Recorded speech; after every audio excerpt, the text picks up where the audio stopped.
वाहिगुरु जी का खालसा वाहिगुरु जी की फतेह।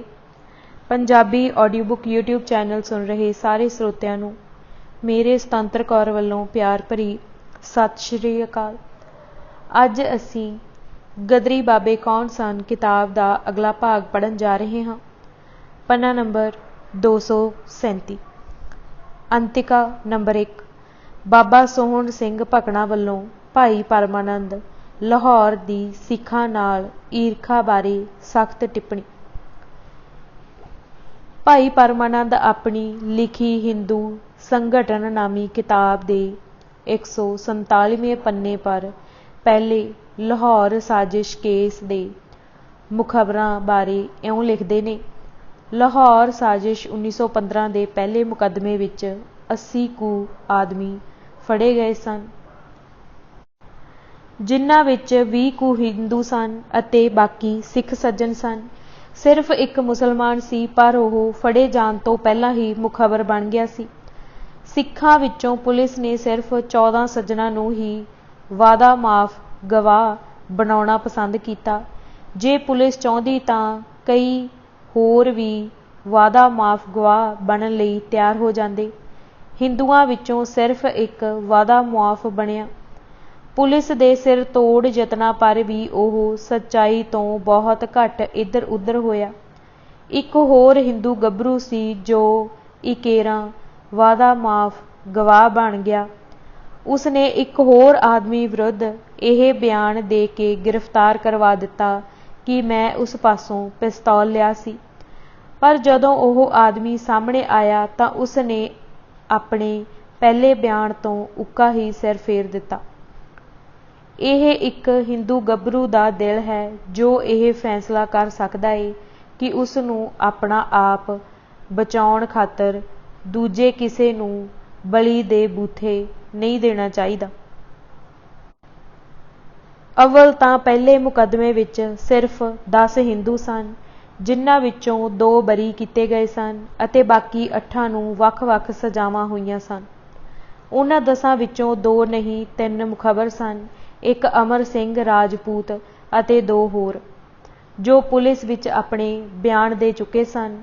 अमर सिंह तो बिना बाकी दोहां नूं वादा माफी देण विच पुलिस नूं कोई लाभ नहीं सी, क्यों जो गदर लहर संबंधी ओह घट वाकफ सन। इसलिए पुलिस ने उन्हां नूं वादे माफी ना दिती। इस करके उन्होंने अदालत विच आके बयान देण तो ना कर दिती, ना कि हिंदू गौरव दे कारण उन्हां ना कीती। दूजा इशारा भाई परमानंद दा अमर सिंह वल है कि पुलिस दे सिर तोड़ यतन करन पर भी ओह हिंदू गभरू सच्चाई तो बहुत घट इधर उधर होया। वाह खूब पत्थर पैण इहो जही समझ उत्ते अल्फ तो ये तक तां अमर सिंह ने सब कुछ दस दिता। उस तो वध ओह आख ही की सकदा सी। हाँ, जे परमानंद उस सच्चाई पर लोटन हो रहे हन तां यह जरूर सच है कि उसने पुलिस दे सामने अपने दिल नूं एक सच्चे भगत वांगू खोल के रख दिता सी। कोई भी अजिही गल नहीं सी जो उसने पुलिस पासों लुका रखी होवे। भाई परमानंद दे ख्याल अनुसार जे सच्चाई इसे दा नाम है तां मैं कह सकदा हाँ कि अमर सिंह हिंदू जाति का एक महापुरुष सी, जिसने पुलिस दे सामने रता भी झूठ नहीं बोलिया। भाई परमानंद भुल नहीं गए होणगे कि लाहौर साजिश विच सिवाए 2 हिंदू देश भगतां दे होर सब सिख देश भगत ही सन जो हस हस फांसियां पर लटके। अंडेमान विच जाण वाले 40 देश भगतां विचों सिर्फ 6 हिंदू सन। बाकी देसी जेलों हजारी बाग आदिक विच भी हिंदू नहीं सी, सारे ही सिख सन। भाई परमानंद दे लिखे अनुसार जे मन भी लिया जावे कि हिंदू बहादुर अते सिख डराकल हन तां ओह रता यह तां दस्सण कि लाहौर साजिश विच इस वास्ते वधेरे मुखबर बने कि उस केस विच सिख ही सन, हिंदू सिर्फ ना मात्र ही सन। पर दिल्ली बंब दुर्घटना विच तां सिख नहीं सन, वो तां सारे हिंदू बहादुर ही सन। ਫੇਰ ਮੁਖਬਰ ਕਿਉਂ ਨਿਕਲ ਪਏ। ਸਗੋਂ ਉਸ ਮੁਕੱਦਮੇ ਵਿੱਚ ਬਾਪ ਉੱਤੇ ਪੁੱਤਰ ਨੇ ਮੁਖਬਰੀ ਕੀਤੀ। ਮਾਸਟਰ ਅਮੀਰ ਚੰਦ ਦਾ ਭਤੀਜਾ, ਜਿਸ ਨੂੰ ਮਾਸਟਰ ਜੀ ਨੇ ਮੁਤਬੰਨਾ ਬਣਾਇਆ ਹੋਇਆ ਸੀ ਅਤੇ ਇਸ ਕਰਕੇ ਉਸ ਨੂੰ ਪੁੱਤਰ ਹੀ ਕਹਿਣਾ ਚਾਹੀਦਾ ਹੈ, ਉਸਨੇ ਮਾਸਟਰ ਅਮੀਰ ਚੰਦ ਦੇ ਵਿਰੁੱਧ ਅਦਾਲਤ ਵਿੱਚ ਨਿੱਤਰ ਕੇ ਬਿਆਨ ਦਿੱਤੇ ਸਨ। ਅਫਸੋਸ ਹੈ ਇਹੋ ਜਿਹੇ ਆਦਮੀਆਂ ਦੇ ਅੰਤਸ਼ਕਰਨ ਪਰ, ਜੋ ਗਦਰਾਂ ਦੇ ਮਸਲੇ ਨੂੰ ਲੈ ਕੇ ਆਪਣਾ ਉੱਲੂ ਸਿੱਧਾ ਕਰਨ ਲਈ ਦੇਸ਼ ਭਗਤਾਂ ਵਿੱਚ ਫੁੱਟ ਦਾ ਵਿਹੌਲਾ ਬੀਜ ਬੀਜਦੇ ਨੇ। ਅਸੀਂ ਕਹਿੰਦੇ ਹਾਂ, ਗੱਦਾਰ ਨਾ ਹਿੰਦੂ ਹੈ, ਨਾ ਮੁਸਲਮਾਨ, ਉਹ ਨਾ ਸਿੱਖ ਹੈ ਤੇ ਨਾ ਹੀ ਈਸਾਈ ਤੇ ਨਾ ਹੀ ਮਨੁੱਖ। ਉਹ ਗੱਦਾਰ ਹੈ ਜੋ ਕੁੱਤੇ ਨਾਲੋਂ ਵੀ ਭੈੜਾ ਹੈ ਅਤੇ ਮਨੁੱਖ ਪੁਣੇ ਤੋਂ ਹਜ਼ਾਰਾਂ ਕੋਹ ਦੂਰ ਹੈ। ਇਹੋ ਜਿਹੇ ਲੋਕਾਂ ਨੂੰ ਠੁੰਮਣੇ ਬਣਾ ਕੇ ਕਿਸੇ ਕੌਮ ਨੂੰ ਬਦਨਾਮ ਕਰਨਾ ਜਾਂ ਕਿਸੇ ਕੌਮ ਦੀ ਸਲੋਹਤ ਕਰਨੀ, ਇਹ ਦੋਵੇਂ ਹੀ ਇਨਸਾਨੀਅਤ ਤੋਂ ਸੱਖਣੇ ਯਤਨ ਹਨ। ਖੈਰ, ਇਹ ਖੁਸ਼ੀ ਦੀ ਗੱਲ ਹੈ ਕਿ ਭਾਈ ਪਰਮਾਨੰਦ ਨੇ ਇਹ ਤਾਂ ਮੰਨਿਆ ਕਿ 1915 ਵਾਲੇ ਲਾਹੌਰ ਸਾਜ਼ਿਸ਼ ਦੇ ਮੁਕੱਦਮੇ ਵਿੱਚ ਕੁਝ ਸੱਚੇ ਦੇਸ਼ ਭਗਤ ਵੀ ਸਨ, ਭਾਵੇਂ ਉਹ ਹਿੰਦੂ ਸਨ ਜਾਂ ਮੁਸਲਮਾਨ, ਸਿੱਖ ਸਨ ਜਾਂ ਈਸਾਈ, ਪਰ ਹੈਗੇ ਤਾਂ ਦੇਸ਼ ਭਗਤ ਸਨ। ਭਾਈ ਪਰਮਾਨੰਦ ਦੇ ਹਮ ਖਿਆਲ ਤਾਂ ਨਹੀਂ ਸਨ, ਜੋ ਆਪਣੀਆਂ ਕਮਜ਼ੋਰੀਆਂ ਨੂੰ ਲੁਕਾਉਣ ਲਈ ਹੋਰਨਾਂ 'ਤੇ ਜ਼ਹਿਰ ਉਗਲ ਰਹੇ ਨੇ ਤੇ ਦੇਸ਼ ਭਗਤਾਂ ਦੀਆਂ ਕੁਰਬਾਨੀਆਂ ਉੱਤੇ ਈਰਖਾ ਖਾਂਦੇ ਹੋਏ ਉਹਨਾਂ ਨੂੰ ਬੱਦੂ ਕਰਨ ਦਾ ਨਿਸਫਲ ਯਤਨ ਕਰ ਰਹੇ ਹਨ। ਭਾਈ ਪਰਮਾਨੰਦ ਜਿਹੇ ਆਦਮੀ ਪਾਸੋਂ ਹਰ ਇੱਕ ਦੇਸ਼ ਭਗਤ ਲਈ ਬਚਣਾ ਜ਼ਰੂਰੀ ਹੈ। ਅੰਤਿਕਾ ਨੰਬਰ 2। ਗਦਰ ਲਹਿਰ ਬਾਰੇ ਸਚਿੰਦਰ ਨਾਥ ਸਨਿਆਲ ਦੇ ਵਿਚਾਰ। ਕਾਮਾਗਾਟਾ ਮਾਰੂ ਜਹਾਜ਼ ਦੇ ਸਿੱਖ ਯਾਤਰੀਆਂ ਨੂੰ ਕਨੇਡਾ ਦੀ ਜ਼ਮੀਨ 'ਤੇ ਪੈਰ ਨਾ ਰੱਖਣ ਦੇਣ ਕਰਕੇ ਉਹਨਾਂ ਦੇ ਮਨਾਂ ਵਿੱਚ ਜਿਹੜੇ ਭਾਂਬੜ ਬਲੇ, ਉਹਦੇ ਚੰਗਿਆੜੇ ਜਦੋਂ ਹਰ ਪਾਸੇ ਉੱਡ ਰਹੇ ਸਨ, ਉਦੋਂ ਭਾਰਤ ਦੇ ਇੱਕ ਰਾਜ ਵਿੱਚ ਬੈਠੇ ਅਸੀਂ ਲੋਕ ਆਸ਼ਾ ਦੀ ਵੇਦਨਾ ਨਾਲ ਚੰਚਲ ਹੋ ਕੇ ਅਸਹਿਣਸ਼ੀਲਾਂ ਵਾਂਗੂ ਝਾਕ ਰਹੇ ਸੀ। ਪੰਜਾਬ ਵਿੱਚ ਸਾਡੇ ਦਲ ਦੇ ਨੇਤਾ ਜਿਹੜੇ ਸਨ, ਉਹਨਾਂ ਨੂੰ ਕਹਿ ਦਿੱਤਾ ਗਿਆ ਸੀ ਕਿ ਕਾਮਾਗਾਟਾ ਮਾਰੂ ਜਹਾਜ਼ ਦੇ ਯਾਤਰੀ ਜਦੋਂ ਦੇਸ਼ ਵਿੱਚ ਆਉਣ, ਉਹਨਾਂ ਨੂੰ ਫੌਰਨ ਦਲ ਵਿੱਚ ਭਰਤੀ ਕਰ ਲਿਆ ਜਾਵੇ। ਪਰ ਕਾਮਾਗਾਟਾ ਮਾਰੂ ਦੇ ਯਾਤਰੂਆਂ ਦੇ ਭਾਰਤ ਦੀ ਧਰਤੀ 'ਤੇ ਪੈਰ ਰੱਖਦੇ ਹੀ ਇੱਕ ਦੁਰਘਟਨਾ ਹੋ ਗਈ, ਪਰ ਇਹਦੇ ਨਾਲ ਸਾਡੀ ਆਸ ਹੋਰ ਪੱਕੀ ਹੋਣ ਲੱਗ ਪਈ। ਦੇਖਦਿਆਂ ਦੇਖਦਿਆਂ ਕੈਲੀਫੋਰਨੀਆ ਅਤੇ ਕਨੇਡਾ ਤੋਂ ਸਿੱਖਾਂ ਦੇ ਦਲ ਦੇਸ਼ ਵਿੱਚ ਆਉਣ ਲੱਗੇ। ਇਹ ਲੋਕ ਬਹੁਤ ਚਿਰਾਂ ਤੋਂ ਭਾਰਤ ਤੋਂ ਬਾਹਰ ਪ੍ਰਦੇਸ਼ਾਂ ਵਿੱਚ ਸਨ। ਇਸੇ ਕਾਰਨ ਉਹ ਨਹੀਂ ਜਾਣਦੇ ਸਨ ਕਿ ਗੁਪਤ ਰੂਪ ਵਿੱਚ ਕ੍ਰਾਂਤੀ ਦੀ ਯੋਜਨਾ ਕਿਵੇਂ ਬਣਾਈ ਦੀ ਏ। ਇਹੀ ਕਾਰਨ ਸੀ ਕਿ ਇਹ ਲੋਕ ਹਰੇਕ ਜਹਾਜ਼ ਅਤੇ ਬੰਦਰਗਾਹ ਵਿੱਚ ਗਦਰ ਦੀ ਅੱਗ ਫੈਲਾਉਂਦੇ ਜਾ ਰਹੇ ਸਨ। ਇਹਦਾ ਨਤੀਜਾ ਇਹ ਹੋਇਆ ਕਿ ਭਾਰਤ ਸਰਕਾਰ ਖੂਬ ਚੁਕੰਨੀ ਹੋ ਗਈ। ਜਿਵੇਂ ਜਿਵੇਂ ਸਿੱਖਾਂ ਦੇ ਦਲ ਦੇਸ਼ ਵਿੱਚ ਆ ਕੇ ਜਹਾਜ਼ ਤੋਂ ਉਤਰਦੇ ਰਹੇ, ਉਵੇਂ ਉਵੇਂ ਸਰਕਾਰ ਵੱਲੋਂ ਉਹਨਾਂ ਨੂੰ ਗ੍ਰਿਫਤਾਰ ਕੀਤਾ ਜਾਣ ਲੱਗਾ। ਇਸ ਤਰ੍ਹਾਂ ਇੱਕ ਦਲ ਦੇ ਤਾਂ ਲਗਭਗ 300 ਯਾਤਰੂਆਂ ਨੂੰ ਸਿੱਧੇ ਮੁਲਤਾਨ ਜੇਲ੍ਹ ਭੇਜ ਦਿੱਤਾ ਗਿਆ। ਇਹਨਾਂ ਵਿੱਚੋਂ ਬਹੁਤਿਆਂ ਦੇ ਕੋਲ ਕਾਫੀ ਧਨ ਸੀ। ਇਹਨਾਂ ਨੇ ਅਮਰੀਕਾ ਵਿੱਚ ਲਗਾਤਾਰ ਕਈ ਸਾਲ ਮਿਹਨਤ ਕਰਕੇ ਜਿਹੜਾ ਵੀ ਧਨ ਕਮਾਇਆ ਸੀ, ਉਹ ਨਾਲ ਲੈ ਕੇ ਆਏ ਸੀ। ਉਹਨਾਂ ਦੀ ਸਖਤ ਮਿਹਨਤ ਨਾਲ ਕਮਾਏ ਉਸ ਧਨ ਨੂੰ ਸਰਕਾਰ ਨੇ ਜ਼ਬਤ ਕਰ ਲਿਆ। ਵਿਚਾਰਿਆਂ ਦੇ ਘਰ ਵਾਲੇ ਤੱਕਦੇ ਹੀ ਰਹਿ ਗਏ ਕਿ ਪਰਦੇਸਾਂ ਵਿੱਚੋਂ 2 ਪੈਸੇ ਆਉਣਗੇ ਤਾਂ ਮਹੀਨੇ ਭਰ ਸੁੱਖ ਨਾਲ ਪੇਟ ਭਰ ਕੇ ਭੋਜਨ ਕਰ ਲਵਾਂਗੇ। ਇਹਨਾਂ ਵਿੱਚੋਂ ਇੱਕ ਸਿੱਖ ਦੇ ਕੋਲ ਲਗਭਗ 30,000 ਰੁਪਏ ਸਨ। ਬਹੁਤ ਸਾਰੇ ਅਜਿਹੇ ਵੀ ਸਨ ਜਿਹੜੇ ਆਪਣੀ ਸਾਰੀ ਕਮਾਈ ਕੈਲੀਫੋਰਨੀਆ ਸਥਿਤ ਯੁਗਾਂਤਰ ਆਸ਼ਰਮ ਨੂੰ ਅਰਪਣ ਕਰ ਆਏ ਸਨ। ਜਿੰਨੇ ਦਲ ਸਰਕਾਰ ਦੀ ਤਿੱਖੀ ਨਜ਼ਰ ਤੋਂ ਬਚ ਗਏ ਸਨ, ਉਹ ਪੰਜਾਬ ਆ ਕੇ ਜਥੇਬੰਦ ਹੋਣ ਲੱਗ ਪਏ ਸਨ। ਸਿੱਖਾਂ ਦੇ ਧਰਮ ਸਥਾਨ ਗੁਰਦੁਆਰੇ ਕਹੇ ਜਾਂਦੇ ਹਨ। ਹਰੇਕ ਗੁਰਦੁਆਰੇ ਵਿੱਚ ਇੱਕ ਗ੍ਰੰਥੀ ਜੀ ਰਹਿੰਦੇ ਹਨ। ਕ੍ਰਾਂਤੀਕਾਰੀ ਸਿੱਖਾਂ ਦੇ ਕੇਂਦਰ ਇਹ ਗੁਰਦੁਆਰੇ ਹੀ ਸਨ। ਮੈਂ ਇੱਦਾਂ ਦੇ ਹੀ ਇੱਕ ਗੁਰਦੁਆਰੇ ਵਿੱਚ ਬੈਠਾ ਸੀ ਕਿ ਇੱਕ ਸਿੱਖ ਨੇ ਆ ਕੇ ਖਬਰ ਦਿੱਤੀ ਕਿ ਫਲਾਣੇ ਵਿਅਕਤੀਆਂ ਨੂੰ ਗੁਰਦੁਆਰੇ ਜਾਂਦਾ ਵੇਖ ਕੇ ਮੈਂ ਉਹਨਾਂ ਨੂੰ ਮਿਲ ਆਇਆ ਹਾਂ। ਥੋੜ੍ਹੀ ਹੀ ਦੇਰ ਬਾਅਦ ਮੈਂ ਵੇਖਿਆ ਕਿ ਉਸ ਗਰੁੱਪ ਦੇ ਮੋਹਰੀ ਵਿਅਕਤੀ ਉਸ ਗੁਰਦੁਆਰੇ ਵਿੱਚ ਆ ਗਏ ਜਿੱਥੇ ਮੈਂ ਬੈਠਾ ਸੀ। ਰੁਪਏ ਪੈਸੇ ਦੀ ਚਰਚਾ ਆਰੰਭ ਹੁੰਦਿਆਂ ਹੀ ਉਹਨਾਂ ਝੱਟ ਸੋਨੇ ਦੀਆਂ ਗੋਲ ਵੱਡੀਆਂ ਪਿੰਨੀਆਂ ਜਿਹੜੀਆਂ ਮੇਰੇ ਅੱਗੇ ਰੱਖ ਦਿੱਤੀਆਂ। ਇਹ ਅਮਰੀਕਾ ਵਿੱਚ ਚੱਲਦੇ ਸੋਨੇ ਦੇ ਸਿੱਕੇ ਸਨ। ਹਿਸਾਬ ਲਾਉਣ 'ਤੇ ਉਹ ਲਗਭਗ 1000 ਰੁਪਏ ਦੇ ਬਣੇ। ਹਰੇਕ ਗਰੁੱਪ ਨੇ ਏਦਾਂ ਹੀ ਕੀਤਾ। ਗਦਰ ਦੇ ਕੰਮ ਵਿੱਚ ਇਹਨਾਂ ਲੋਕਾਂ ਨੂੰ ਮੈਂ ਜਿਸ ਤਰ੍ਹਾਂ ਦਿਲ ਖੋਲ੍ਹ ਕੇ ਆਪਣੀ ਗਾੜੀ ਕਮਾਈ 'ਚੋਂ ਧਨ ਦਾ ਦਾਨ ਕਰਦਿਆਂ ਵੇਖਿਆ, ਅਜਿਹਾ ਦ੍ਰਿਸ਼ ਬੰਗਾਲ ਵਿੱਚ ਵੇਖਣ ਨੂੰ ਨਹੀਂ ਮਿਲਿਆ। ਇਹਦੇ ਵਿੱਚ ਕੋਈ ਸ਼ੱਕ ਨਹੀਂ ਕਿ ਅਜਿਹਾ ਉਤਸ਼ਾਹ ਅਤੇ ਖੁੱਲ੍ਹਦਿਲੀ ਉਹਨਾਂ ਸਿੱਖਾਂ ਵਿੱਚ ਸੀ ਜਿਹੜੇ ਅਮਰੀਕਾ ਦੀ ਯਾਤਰਾ ਕਰਕੇ ਆਏ ਸਨ। ਹੋਰ ਇਹ ਗੱਲ ਵੀ ਇਹ ਕਿ ਪੰਜਾਬ ਦੇ ਆਦੀਵਾਸੀਆਂ ਨੇ ਆਮ ਤੌਰ 'ਤੇ ਇਹਨਾਂ ਲੋਕਾਂ ਨਾਲ ਹਮਦਰਦੀ ਪ੍ਰਗਟ ਨਹੀਂ ਕੀਤੀ। ਹਾਂ, ਪਠਾਨ ਅਤੇ ਸਿੱਖ ਸੈਨਿਕਾਂ ਦੇ ਨਾਲ ਇਹਨਾਂ ਦਾ ਵਿਸ਼ੇਸ਼ ਮੇਲ-ਜੋਲ ਸੀ। ਇਸ ਤੋਂ ਇਲਾਵਾ ਸਿੱਖਾਂ ਵਿੱਚ ਆਪਸੀ ਹਮਦਰਦੀ ਅਤੇ ਇੱਕ ਦੂਜੇ ਦੀ ਮਦਦ ਕਰਨ ਦਾ ਜਜ਼ਬਾ ਭਾਰਤ ਦੀਆਂ ਹੋਰ ਜਾਤੀਆਂ ਦੇ ਮੁਕਾਬਲੇ ਬਹੁਤ ਵੱਧ ਏ। ਇਹਨਾਂ ਲੋਕਾਂ ਦੇ ਬਹੁਤ ਸਾਰੇ ਰਿਸ਼ਤੇਦਾਰ ਅਤੇ ਭੈਣ ਭਰਾ ਭਾਰਤੀ ਫੌਜ ਵਿੱਚ ਨੌਕਰ ਸਨ।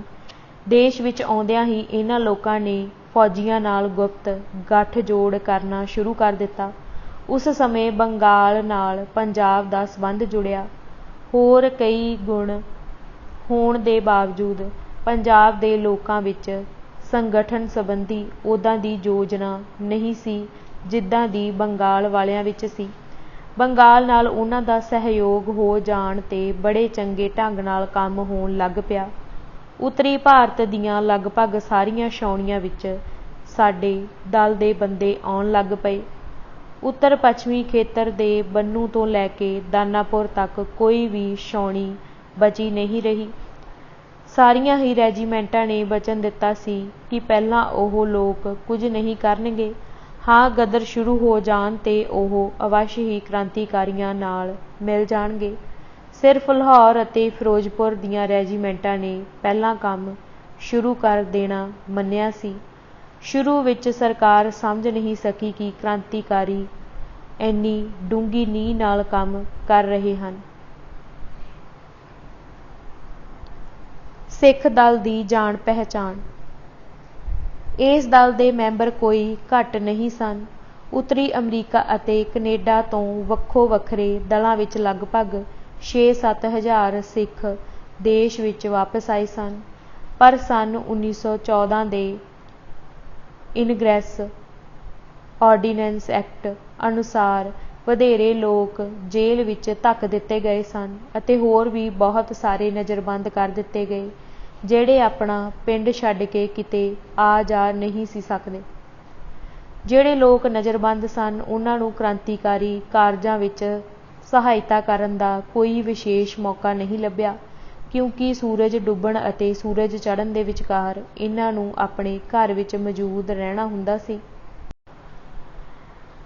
ਇਹ ਇਸ ਲਈ ਕਿ ਕੀ ਪਤਾ ਕਦੋਂ ਪੁਲਿਸ ਇਹਨਾਂ ਦੀ ਪੁੱਛ ਪੜਤਾਲ ਕਰਨ ਆ ਜਾਵੇ। ਦਿਨ ਨਿਕਲਣ ਤੋਂ ਬਾਅਦ ਵੀ ਇਹ ਲੋਕ ਆਪਣੇ ਪਿੰਡ ਤੋਂ ਬਾਹਰ ਨਹੀਂ ਸੀ ਜਾ ਸਕਦੇ। ਕਿਸੇ ਦੂਜੇ ਪਿੰਡ ਦਾ ਕੋਈ ਵੀ ਵਿਅਕਤੀ ਸਿੱਧੇ ਰੂਪ ਵਿੱਚ ਇਹਨਾਂ ਨਾਲ ਮਿਲ-ਜੁਲ ਨਹੀਂ ਸੀ ਸਕਦਾ। ਬਾਅਦ ਵਿੱਚ ਜਦੋਂ ਸਾਰੇ ਕੰਮ ਸਿਲਸਿਲੇਵਾਰ ਹੋਣ ਲੱਗ ਪਏ ਤਾਂ ਉਹਨਾਂ ਵਿੱਚੋਂ ਜਿਨ੍ਹਾਂ ਨੂੰ ਦੇਸ਼ ਲਈ ਕੰਮ ਕਰਨ ਦੀ ਇੱਛਾ ਹੋਈ ਉਹ ਪੁਲਿਸ ਤੋਂ ਨਜ਼ਰ ਬਚਾ ਕੇ ਖਿਸਕ ਗਏ। ਕੀ ਪੁਲਿਸ, ਕੀ ਉਹਨਾਂ ਦੇ ਘਰ ਵਾਲੇ ਅਤੇ ਕੀ ਰਿਸ਼ਤੇਦਾਰ, ਕਿਸੇ ਨੂੰ ਵੀ ਉਹਨਾਂ ਦੀ ਕੋਈ ਖਬਰ ਨਹੀਂ ਸੀ ਮਿਲਦੀ। ਜਿਸ ਭਾਵਨਾ ਨੂੰ ਲੈ ਕੇ ਇਹ ਦਲ ਵਾਲੇ ਭਾਰਤ ਆਏ ਸਨ, ਦੇਸ਼ ਦੀ ਧਰਤੀ 'ਤੇ ਪੈਰ ਰੱਖਣ ਤੋਂ ਬਾਅਦ ਹੀ ਉਹਨਾਂ ਵਿੱਚੋਂ ਬਹੁਤਿਆਂ ਦੀ ਇਹ ਭਾਵਨਾ ਬਦਲ ਗਈ। ਅਮਰੀਕਾ ਤੋਂ ਵਾਪਸ ਆਏ ਇਹਨਾਂ 6-7 ਹਜ਼ਾਰ ਲੋਕਾਂ ਵਿੱਚੋਂ ਲਗਭਗ ਅੱਧੇ ਲੋਕ ਆਪਣੇ ਘਰ ਗ੍ਰਹਿਸਥੀ ਅਤੇ ਕੰਮਾਂ ਕਾਰਾਂ ਵਿੱਚ ਲੱਗ ਗਏ ਜਦ ਕਿ ਬਾਕੀ ਬੜੇ ਉਤਸ਼ਾਹ ਨਾਲ ਕ੍ਰਾਂਤੀ ਦੇ ਕੰਮ ਵਿੱਚ ਲੱਗੇ ਰਹੇ। ਅਮਰੀਕਾ ਤੋਂ ਵਾਪਸ ਆਏ ਇਹਨਾਂ ਲੋਕਾਂ ਵਿੱਚੋਂ ਵਧੇਰੇ ਕਰਕੇ ਸਿੱਖ ਸਨ। ਜਿਹੜੇ ਲੋਕ ਬਹੁਤ ਘੱਟ ਸਨ, ਜਿਹੜੇ ਗੈਰ ਸਿੱਖ ਸਨ, ਸ਼ਾਇਦ 25-30। ਆਮ ਕਰਕੇ ਸਾਰੇ ਬਾਲਗ ਸਨ। ਬਹੁਤਿਆਂ ਦੀਆਂ ਪਤਨੀਆਂ, ਬੱਚੇ, ਪਰਿਵਾਰ ਸਭ ਕੁਝ ਸੀ। ਇਹਨਾਂ ਵਿੱਚੋਂ ਬਹੁਤਿਆਂ ਦੀ ਉਮਰ 40 ਤੋਂ ਵੱਧ ਸੀ।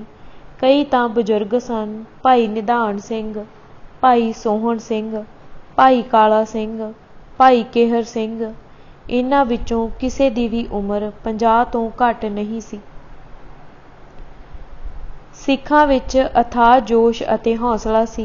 ਇਸ ਤੋਂ ਇਲਾਵਾ ਉਹ ਕਸ਼ਟ ਵੀ ਬਹੁਤ ਸਹਾਰ ਸਕਦੇ ਸਨ। ਉਹਨਾਂ ਦੀ ਵਿਸ਼ਾਲ ਗਠੀਲੀ ਦੇਹ ਅਤੇ ਚੌੜੀ ਛਾਤੀ ਸਾਰਿਆਂ ਨੂੰ ਆਪਣੇ ਵੱਲ ਆਕਰਸ਼ਿਤ ਕਰਦੀ ਸੀ।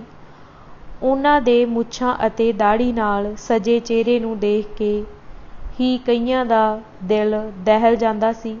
ਉਹਨਾਂ ਦੀ ਚਾਲ ਢਾਲ ਤੋਂ ਇੱਕ ਵਿਸ਼ੇਸ਼ ਭਾਵ ਪ੍ਰਗਟ ਹੁੰਦਾ ਸੀ। ਪੜ੍ਹੇ ਲਿਖੇ ਕਹਿਣ 'ਤੇ ਸਾਡੇ ਮਨ ਵਿੱਚ ਆਮ ਤੌਰ 'ਤੇ ਜਿਹੜੀ ਧਾਰਨਾ ਪੈਦਾ ਹੁੰਦੀ ਹੈ, ਉਸ ਦ੍ਰਿਸ਼ਟੀ ਨਾਲ ਕਹਿਣਾ ਪੈਂਦਾ ਹੈ ਕਿ ਅਮਰੀਕਾ ਤੋਂ ਵਾਪਸ ਆਏ ਇਹਨਾਂ ਦਲਾਂ ਵਿੱਚੋਂ ਕੋਈ ਵੀ ਪੜ੍ਹਿਆ ਲਿਖਿਆ ਨਹੀਂ ਸੀ। ਅਮਰੀਕਾ ਤੋਂ ਵਾਪਸ ਆਏ ਇਹ ਸਿੱਖ ਪੜ੍ਹੇ ਲਿਖੇ ਨਾ ਹੋਣ ਦੇ ਬਾਵਜੂਦ ਆਮ ਤੌਰ 'ਤੇ ਸਾਰੇ ਆਪਣੀ ਮਾਤ ਭਾਸ਼ਾ ਵਿੱਚ ਲਿਖੇ ਗ੍ਰੰਥ ਆਦਿ ਪੜ੍ਹ ਸਕਦੇ ਸੀ ਅਤੇ ਆਪਣੇ ਪਿੰਡ ਦੇ ਲੋਕਾਂ ਦੀ ਸਿੱਖਿਆ ਆਦਿ ਲਈ ਇਹਨਾਂ ਵਿੱਚ ਅਤਿਅੰਤ ਉਤਸ਼ਾਹ ਸੀ। ਅਜਿਹੀ ਸਿੱਖਿਆ ਦੇ ਪ੍ਰਚਾਰ ਹਿੱਤ ਹੀ ਇਹਨਾਂ ਅਮਰੀਕਾ ਵਾਸੀ ਕਿਰਤੀ ਸਿੱਖਾਂ ਨੇ ਅਮਰੀਕਾ ਤੋਂ ਧਨ ਇਕੱਠਾ ਕਰਕੇ ਕਈ ਵਾਰ 10-10, 15-15 ਹਜ਼ਾਰ ਦੀਆਂ ਰਕਮਾਂ ਪੰਜਾਬ ਭੇਜੀਆਂ ਸਨ। ਅਮਰੀਕਾ ਦੀ ਆਜ਼ਾਦ ਹਵਾ ਵਿੱਚ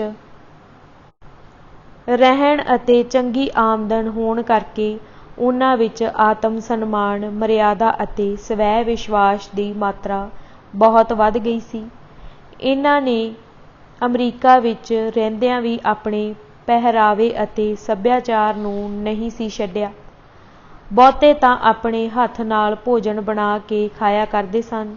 ਦੇਸ਼ ਤੋਂ ਪਹਿਲਾਂ ਪਹਿਲ ਜਦੋਂ ਇਹ ਅਮਰੀਕਾ ਪਹੁੰਚੇ ਤਾਂ ਸ਼ਾਇਦ ਅੰਗਰੇਜ਼ੀ ਵਿੱਚ ਇੱਕ ਵੀ ਗੱਲ ਨਹੀਂ ਸਨ ਕਰ ਸਕਦੇ, ਪਰ ਉੱਥੇ ਪਹੁੰਚ ਕੇ ਅਜੀਬ ਕਿਸਮ ਦੀ ਟੁੱਟੀ ਫੁੱਟੀ ਅੰਗਰੇਜ਼ੀ ਬੋਲਣੀ ਇਹਨਾਂ ਨੇ ਸਿੱਖ ਲਈ ਸੀ। ਇਹਨਾਂ ਦੇ ਮੂੰਹ ਤੋਂ ਇਹ ਟੁੱਟੀ ਫੁੱਟੀ ਅੰਗਰੇਜ਼ੀ ਸੁਣਨ ਵਿੱਚ ਬੜਾ ਮਜ਼ਾ ਆਉਂਦਾ ਸੀ।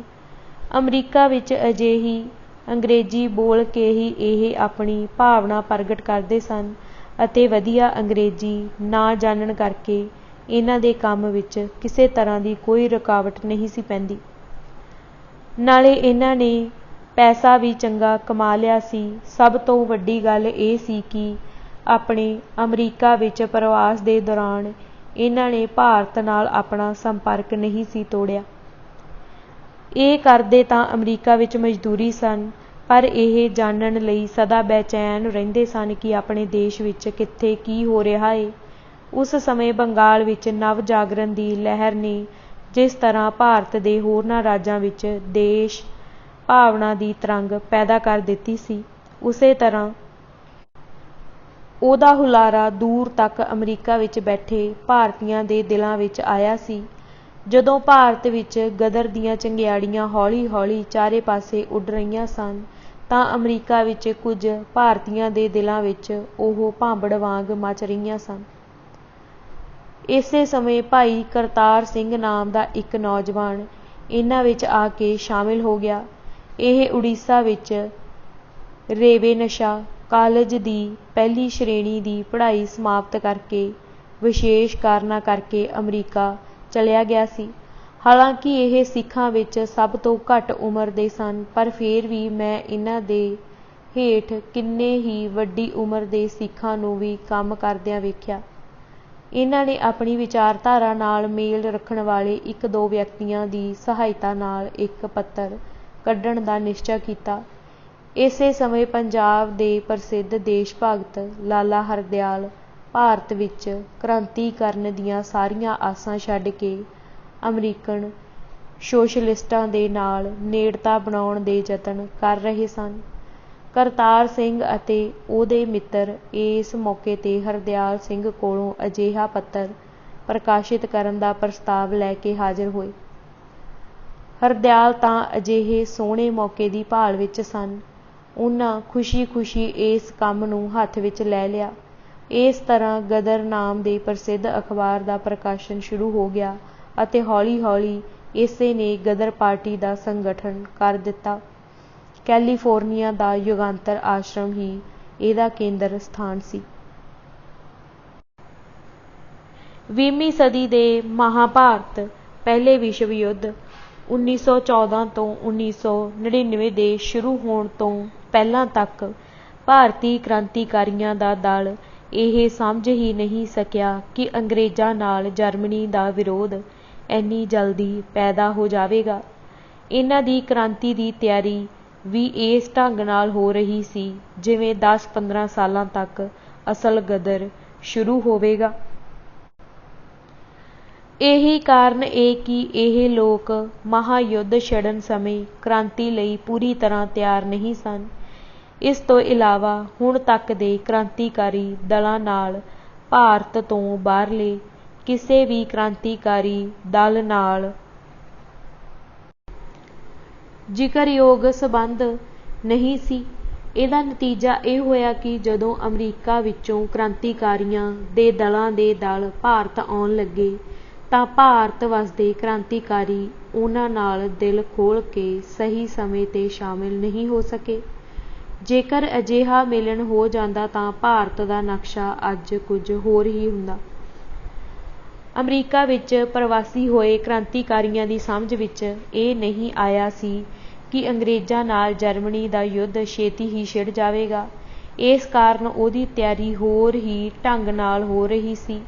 ਉਹ ਸਮਝਦੇ ਸਨ ਕਿ ਭਾਰਤ ਦੇ ਬਾਹਰ ਦੀ ਕਿਸੇ ਰਾਜ ਸ਼ਕਤੀ ਦੀ ਸਹਾਇਤਾ ਲੈ ਕੇ ਯੁੱਧ ਦੀ ਤਿਆਰੀ ਕਰਨੀ ਪਊਗੀ ਅਤੇ ਇਸੇ ਸੰਕਲਪ ਨੂੰ ਪੂਰਾ ਕਰਨ ਲਈ ਬਹੁਤ ਕੁਝ ਕੀਤਾ ਜਾ ਰਿਹਾ ਸੀ। ਪਰੰਤੂ ਇਹਨਾਂ ਲਈ ਬੇਮੌਕੇ ਹੀ ਯੂਰਪ ਵਿੱਚ ਰਣਚੰਡੀ ਦਾ ਨ੍ਰਿਤ ਹੋਣਾ ਸ਼ੁਰੂ ਹੋ ਗਿਆ। ਇਹਦੇ ਲਈ ਉਹ ਤਿਆਰ ਨਹੀਂ ਸਨ ਅਤੇ ਸਾਰਾ ਸੰਕਲਪ ਫੇਲ ਹੋ ਗਿਆ। ਹੁਣ ਇਹਨਾਂ ਨੇ ਨਿਸ਼ਚਾ ਕੀਤਾ ਕਿ ਗਦਰ ਪਾਰਟੀ ਦੇ ਦਲਾਂ ਦੇ ਦਲ ਭਾਰਤ ਪਹੁੰਚ ਕੇ ਭਾਰਤੀ ਸੈਨਿਕਾਂ ਨੂੰ ਆਪਣੇ ਪ੍ਰਭਾਵ ਹੇਠ ਕਰ ਲੈਣ। ਬਸ ਕ੍ਰਾਂਤੀ ਦਾ ਇਹ ਇੱਕੋ ਇੱਕ ਰਾਹ ਨਿਸ਼ਚਿਤ ਹੋ ਗਿਆ।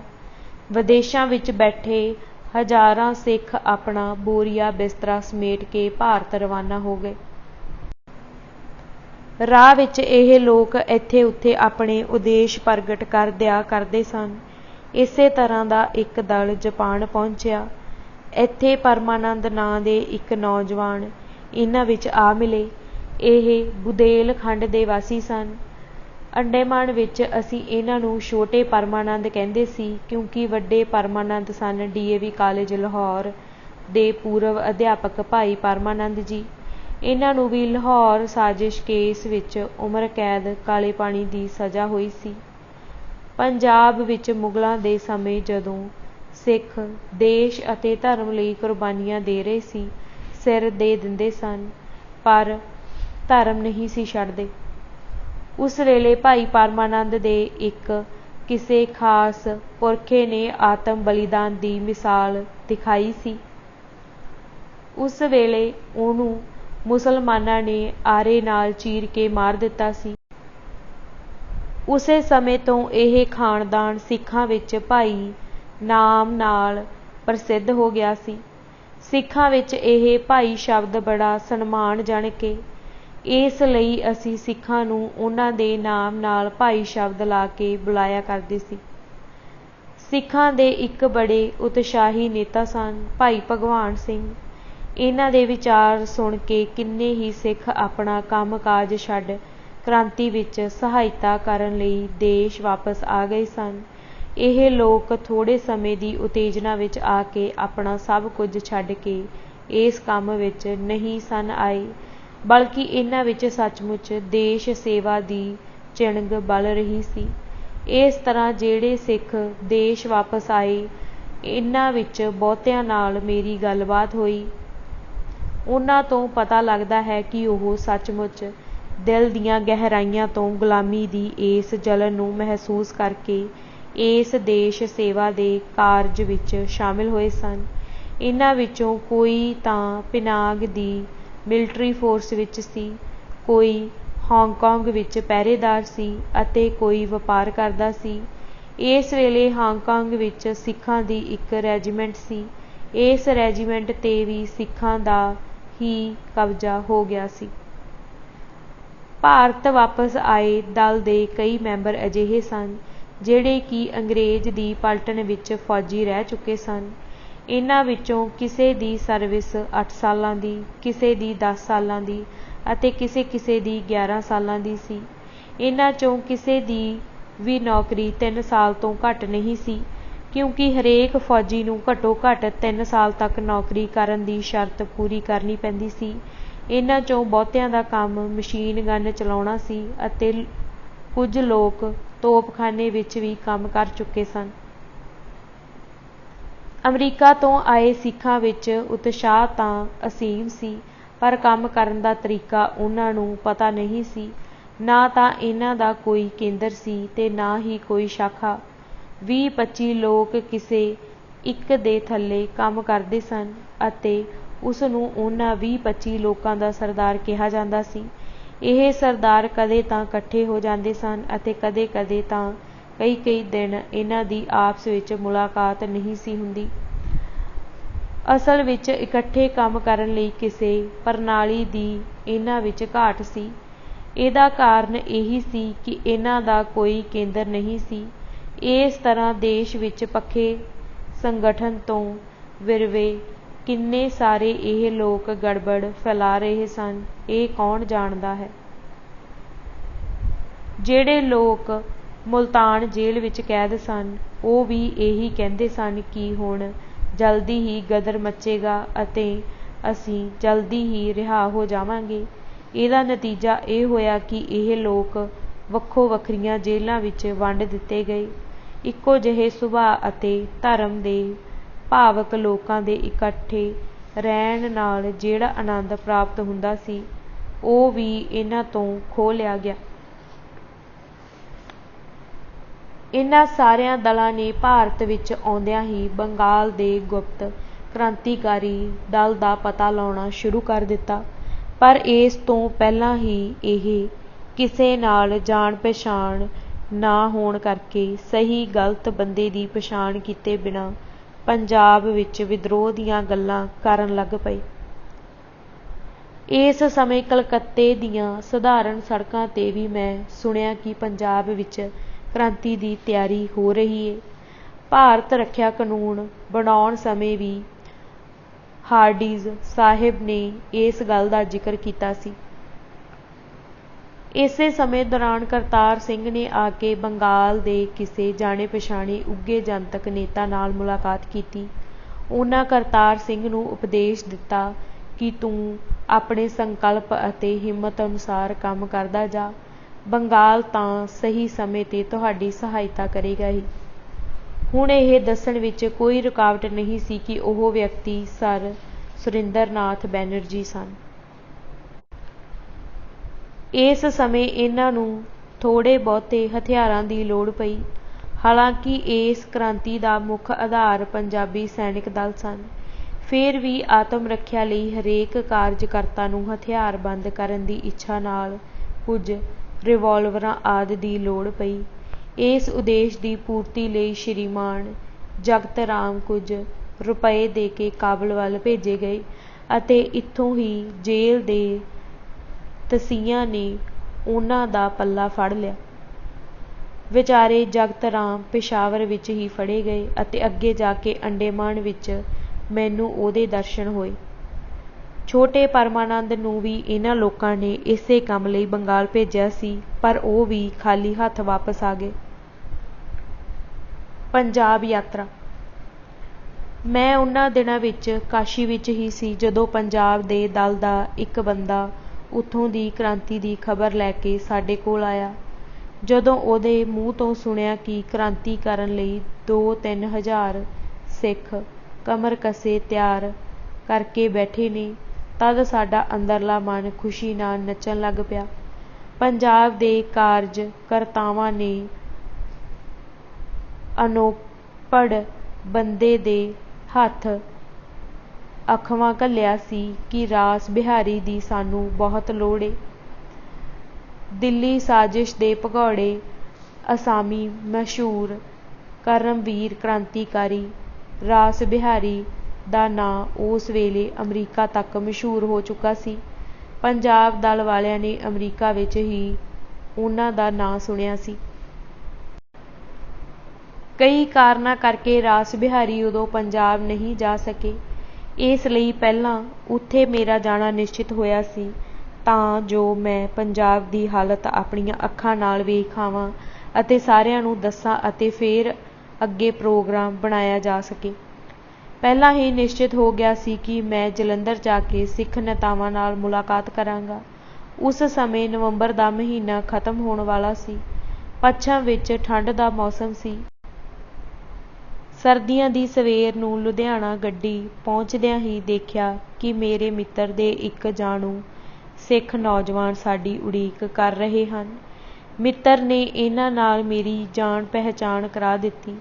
ਇਹੀ ਕਰਤਾਰ ਸਿੰਘ ਸਨ। ਇਹ ਗੱਡੀ ਵਿੱਚ ਸਵਾਰ ਹੋ ਕੇ ਸਾਡੇ ਨਾਲ ਜਲੰਧਰ ਲਈ ਰਵਾਨਾ ਹੋ ਗਏ। ਰਾਹ ਵਿੱਚ ਥੋੜ੍ਹੀ ਬਹੁਤ ਗੱਲਬਾਤ ਹੋਈ। ਉਹਨਾਂ ਤੋਂ ਪਤਾ ਲੱਗਾ ਕਿ ਇਸ ਸਮੇਂ ਲੁਧਿਆਣਾ ਵਿੱਚ 200-300 ਵਿਅਕਤੀ ਇਕੱਠੇ ਹੋਏ ਨੇ। ਵੱਖੋ ਵੱਖਰੇ ਕੰਮ ਕਰਨ ਲਈ ਇਹ ਲੋਕ ਵੱਖੋ ਵੱਖਰੇ ਪਾਸੇ ਭੇਜੇ ਜਾਣਗੇ। ਇਹ ਲੋਕ ਗੁਰਦੁਆਰੇ ਇਕੱਠੇ ਹੁੰਦੇ ਸਨ। ਉਸ ਦਿਨ ਦੀ ਗੱਲ ਮੈਨੂੰ ਚੰਗੀ ਤਰ੍ਹਾਂ ਯਾਦ ਏ। ਗੱਡੀ ਦੇ ਡੱਬੇ ਵਿੱਚ ਅਸੀਂ ਕਈ ਵਿਅਕਤੀ ਸਾਂ ਅਤੇ ਸਾਰਿਆਂ ਦੇ ਹਿਰਦੇ ਵਿੱਚ ਕਈ ਤਰ੍ਹਾਂ ਦੇ ਭਾਵ ਸਨ। ਅਸੀਂ ਤਿੰਨੇ ਕਿਤੇ ਕਿਤੇ ਇੱਕ ਅੱਧੀ ਗੱਲ ਕਰ ਲੈਂਦੇ ਸੀ ਪਰ ਦਿਲ ਵਿੱਚ ਪਤਾ ਨਹੀਂ ਕਿੰਨੇ ਤਰ੍ਹਾਂ ਦੀਆਂ ਭਾਵਨਾਵਾਂ ਉਮੜ ਰਹੀਆਂ ਸਨ। ਮੈਂ ਸਾਰੇ ਰਸਤੇ ਇਹੀ ਸੋਚਦਾ ਗਿਆ ਕਿ ਇਸ ਸਿੱਖ ਦਲ ਦੇ ਨੌਜਵਾਨ ਪਤਾ ਨਹੀਂ ਕਿਹੋ ਜਿਹੇ ਹੋਣਗੇ। ਉਹਨਾਂ ਦੀ ਸਿੱਖਿਆ ਕਿਹੋ ਜਿਹੀ ਹੋਵੇਗੀ। ਇੰਨਾ ਤਾਂ ਸੁਣ ਹੀ ਚੁੱਕਾ ਸੀ ਕਿ ਇਹਨਾਂ ਵਿੱਚੋਂ ਬਹੁਤਿਆਂ ਦੀ ਉਮਰ 30 ਜਾਂ ਇਸ ਤੋਂ ਵੀ ਵੱਧ ਏ। ਇਹ ਮੈਨੂੰ ਕਿਸ ਨਜ਼ਰ ਨਾਲ ਦੇਖਣਗੇ ਕਿਉਂਕਿ ਉਸ ਸਮੇਂ ਮੇਰੀ ਉਮਰ ਸਿਰਫ 22 ਸਾਲ ਸੀ। ਉੱਥੇ ਜਾ ਕੇ ਮੇਰਾ ਇਹਨਾਂ 'ਤੇ ਕੋਈ ਅਸਰ ਵੀ ਪਏਗਾ ਕਿ ਨਹੀਂ। ਇੰਨੇ ਵੱਡੇ ਉਤਸ਼ਾਹ ਨਾਲ ਭਰੇ ਇਸ ਸਮੂਹ ਨੂੰ ਅਸੀਂ ਕਿਸ ਤਰ੍ਹਾਂ ਸੰਜਮ ਵਿੱਚ ਲਿਆ ਕੇ ਆਪਣਾ ਟੀਚਾ ਹਾਸਲ ਕਰ ਸਕਾਂਗੇ ਵਰਗੇ ਸੈਂਕੜੇ ਸਵਾਲ ਮੇਰੇ ਸਾਰੇ ਰਾਹ ਅੰਦਰੋਂ ਅੰਦਰੀ ਮੈਨੂੰ ਤੰਗ ਕਰ ਰਹੇ ਸਨ। ਨਾਲ ਹੀ ਆਨੰਦ ਦਾ ਇੱਕ ਸੋਮਾ ਹਿਰਦੇ ਵਿੱਚ ਆਪ ਮੁਹਾਰੇ ਵਗਿਆ ਤੁਰਿਆ ਜਾ ਰਿਹਾ ਸੀ ਕਿ ਇਸ ਵਾਰ ਜੀਵਨ ਦਾ ਸੁਫਨਾ ਸਫਲ ਹੋਣ ਜਾ ਰਿਹਾ ਏ। ਜੁਗਾਂ ਜੁਗਾਂਤਰ ਦਾ ਹਨੇਰਾ ਇਸ ਵਾਰ ਦੂਰ ਹੋ ਜਾਏਗਾ। ਪਰ ਇੱਕ ਹੋਰ ਗੱਲ ਨੂੰ ਸੋਚਦਿਆਂ ਹੀ ਮੇਰਾ ਹਿਰਦਾ ਜ਼ਖਮੀ ਹੋ ਜਾਂਦਾ ਸੀ। ਉਹ ਇਹ ਸੀ ਕਿ ਬੰਗਾਲ ਅੱਜ ਕਿੰਨਾ ਪਛੜਿਆ ਹੋਇਆ ਏ। ਬੰਗਾਲ ਦੀ ਸੈਂਕੜੇ ਹਜ਼ਾਰਾਂ ਸਾਲਾਂ ਦੀ ਕਲੰਕ ਦੀ ਸਿਆਹੀ ਜਿਵੇਂ ਗਾੜੀ ਹੋ ਕੇ ਮੈਨੂੰ ਲਗਾਤਾਰ ਤੜਫਾ ਰਹੀ ਸੀ। ਇਸੇ ਤਰ੍ਹਾਂ ਬੰਗਾਲ ਵਿੱਚ ਜਾ ਕੇ ਕੰਮ ਕਰਨ ਦੀ ਮੇਰੀ ਬਹੁਤ ਇੱਛਾ ਸੀ। ਖੈਰ ਜਾਣ ਦਿਓ ਇਹਨਾਂ ਗੱਲਾਂ ਨੂੰ। ਲੁਧਿਆਣਾ ਪਿੱਛੇ ਰਹਿ ਗਿਆ ਅਤੇ ਅਸੀਂ ਇੱਕ ਹੋਰ ਸਟੇਸ਼ਨ 'ਤੇ ਪਹੁੰਚੇ। ਕਰਤਾਰ ਸਿੰਘ ਦੇ ਬੁਲੇਟਿਨ ਨਾਮ ਦਾ ਸਮਾਚਾਰ ਪੱਤਰ ਲਿਆ। ਇਸ ਵਿੱਚ ਪੜ੍ਹਿਆ ਕਿ ਕਲਕੱਤਾ ਦੀ ਮੁਸਲਮਾਨ ਪਾੜਾ ਲੇਨ ਵਿੱਚ ਬੰਬ ਧਮਾਕਾ ਹੋਇਆ। ਸਮਾਚਾਰ ਸੀ ਕਿ ਖੁਫੀਆ ਪੁਲਿਸ ਦੇ ਡਿਪਟੀ ਸੁਪਰਡੈਂਟ ਸ਼੍ਰੀਮਾਨ ਬਸੰਤ ਚੈਟਰਜੀ ਦੇ ਘਰ 2-3 ਬੰਬ ਸੁੱਟੇ ਗਏ ਹਨ। ਇਸ ਨਾਲ ਹੈੱਡ ਕਾਂਸਟੇਬਲ ਦਾ ਪੈਰ ਮੁੜ ਗਿਆ। ਕੁਝ ਲੋਕ ਫੱਟੜ ਹੋਏ। ਘਰ ਦੀ ਦੀਵਾਰ ਦਾ ਕੁਝ ਹਿੱਸਾ ਉੱਡ ਜਾਣ ਕਰਕੇ ਉੱਥੇ ਟੋਇਆ ਪੈ ਗਿਆ। ਅੱਖਾਂ ਅੱਖਾਂ ਵਿੱਚ ਗੱਲਾਂ ਹੋਈਆਂ ਅਤੇ ਖੁਸ਼ੀ ਦਾ ਪ੍ਰਗਟਾਵਾ ਹੋਇਆ। ਇਸ ਤਰ੍ਹਾਂ ਅਸੀਂ ਜਲੰਧਰ ਪਹੁੰਚ ਗਏ। ਇੱਥੇ ਕਰਤਾਰ ਸਿੰਘ ਦੇ ਕਈ ਵਿਦਿਆਰਥੀ ਮਿੱਤਰ ਇੰਤਜ਼ਾਰ ਕਰ ਰਹੇ ਸਨ। ਇਹਨਾਂ ਨਾਲ ਗੱਲਬਾਤ ਤੋਂ ਬਾਅਦ ਅਸੀਂ ਰੇਲ ਦੀ ਪਟੜੀ ਨੂੰ ਪਾਰ ਕਰਕੇ ਨੇੜੇ ਦੇ ਬਾਗ ਵਿੱਚ ਗਏ। ਉੱਥੇ ਇਸ ਦਲ ਦੇ ਕਈ ਨੇਤਾ ਸਨ। ਇਹਨਾਂ ਨੂੰ ਦੇਖ ਕੇ ਮੈਨੂੰ ਭਰੋਸਾ ਹੋ ਗਿਆ ਕਿ ਇਹਨਾਂ ਵਿੱਚ ਮੈਂ ਬਿਲਕੁਲ ਵੀ ਘੱਟ ਉਮਰ ਦਾ ਨਹੀਂ ਹਾਂ ਕਿਉਂਕਿ ਇਹਨਾਂ ਵਿੱਚੋਂ ਕੋਈ ਵੀ ਅਜਿਹਾ ਨਹੀਂ ਸੀ ਜਿਸ ਦੀ ਉਮਰ ਮੇਰੇ ਤੋਂ ਬਹੁਤ ਜ਼ਿਆਦਾ ਵੱਧ ਹੋਵੇ। ਉਸ ਦਿਨ ਉੱਥੇ ਕਰਤਾਰ ਸਿੰਘ ਪ੍ਰਿਥਵੀ ਸਿੰਘ, ਅਮਰ ਸਿੰਘ ਅਤੇ ਰਾਮ ਰੱਖਾ ਤੋਂ ਇਲਾਵਾ ਸ਼ਾਇਦ ਇੱਕ ਹੋਰ ਵਿਅਕਤੀ ਸੀ। ਕਰਤਾਰ ਸਿੰਘ ਦੀ ਉਮਰ ਉਸ ਵੇਲੇ 19-20 ਵਰ੍ਹਿਆਂ ਤੋਂ ਵੱਧ ਨਹੀਂ ਹੋਵੇਗੀ। ਅਮਰ ਸਿੰਘ ਅਤੇ ਪ੍ਰਿਥਵੀ ਸਿੰਘ ਦੋਵੇਂ ਰਾਜਪੂਤ ਸਨ, ਪਰ ਚਿਰਾਂ ਤੋਂ ਪੰਜਾਬ ਵਿੱਚ ਹੀ ਰਹਿ ਰਹੇ ਸਨ। ਇਹਨਾਂ ਦੀ ਉਮਰ 24-25 ਸਾਲ ਹੋਵੇਗੀ। ਰਾਮ ਰੱਖਾ ਬ੍ਰਾਹਮਣ ਸਨ। ਇਹਨਾਂ ਦੀ ਉਮਰ ਵੀ ਲਗਭਗ ਇੰਨੀ ਹੀ ਸੀ। ਇਹ ਲੋਕ ਰਾਸ ਬਿਹਾਰੀ ਨੂੰ ਮਿਲਣ ਲਈ ਰੁਕੇ ਸਨ। ਮੇਰੇ ਜਾਣੂ ਮਿੱਤਰ ਨੇ ਇਹਨਾਂ ਨਾਲ ਮੇਰੀ ਜਾਣ ਪਹਿਚਾਣ ਕਰਾਈ। ਮੈਂ ਪਹਿਲਾਂ ਪਹਿਲ ਇਹਨਾਂ ਵਿੱਚੋਂ ਕਿਸੇ ਦਾ ਵੀ ਨਾਂ ਅਤੇ ਟਿਕਾਣਾ ਨਹੀਂ ਪੁੱਛਿਆ। ਬਾਅਦ ਵਿੱਚ ਗੱਲਾਂ ਕਰਦਿਆਂ ਸਾਰਿਆਂ ਦੇ ਨਾਵਾਂ ਦਾ ਪਤਾ ਲੱਗ ਗਿਆ। ਸਾਡੇ ਦਲ ਵਿੱਚ ਇੰਜ ਜਾਂਚ ਪੜਤਾਲ ਜ਼ਰਾ ਸ਼ੱਕ ਦੀ ਨਜ਼ਰ ਨਾਲ ਦੇਖੀ ਜਾਂਦੀ ਏ, ਅਤੇ ਇਸ ਤਰ੍ਹਾਂ ਕਿਸੇ ਕੋਲੋਂ ਨਾਮ ਅਤੇ ਪਤਾ ਪੁੱਛਣਾ ਤਾਂ ਮੈਂ ਬਿਲਕੁਲ ਗੈਰ ਜ਼ਰੂਰੀ ਸਮਝਦਾ ਸੀ। ਮਿੱਤਰ ਨੇ ਮੇਰੀ ਜਾਣ ਪਹਿਚਾਣ ਇਹ ਕਹਿ ਕੇ ਕਰਾਈ ਕਿ ਰਾਸ ਬਿਹਾਰੀ ਤਾਂ ਕਿਸੇ ਖਾਸ ਕੰਮ ਕਰਕੇ ਨਹੀਂ ਆ ਸਕੇ। ਉਹਨਾਂ ਆਪਣੇ ਸੱਜੇ ਹੱਥ ਵਜੋਂ ਇਹਨਾਂ ਨੂੰ ਭੇਜਿਆ ਏ।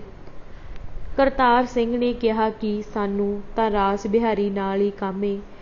ਫੇਰ ਮੈਂ ਉਹਨੂੰ ਸਮਝਾਇਆ ਕਿ ਇੱਥੇ ਆਉਣ ਤੋਂ ਪਹਿਲਾਂ ਉਹ ਇੱਥੋਂ ਦੇ ਹਾਲਾਤ ਨੂੰ ਚੰਗੀ ਤਰ੍ਹਾਂ ਜਾਣ ਲੈਣਾ ਚਾਹੁੰਦੇ ਹਨ। ਇਸ ਤੋਂ ਇਲਾਵਾ ਜਿੱਦਾਂ ਦੀ ਉਹਦੀ ਹਾਲਤ ਏ, ਉਸ ਨੂੰ ਦੇਖਦੇ ਹੋਏ ਉਹ ਕੁਝ ਸਮੇਂ ਤੱਕ ਤਾਂ ਇੱਥੇ ਨਹੀਂ ਆ ਸਕਣਗੇ।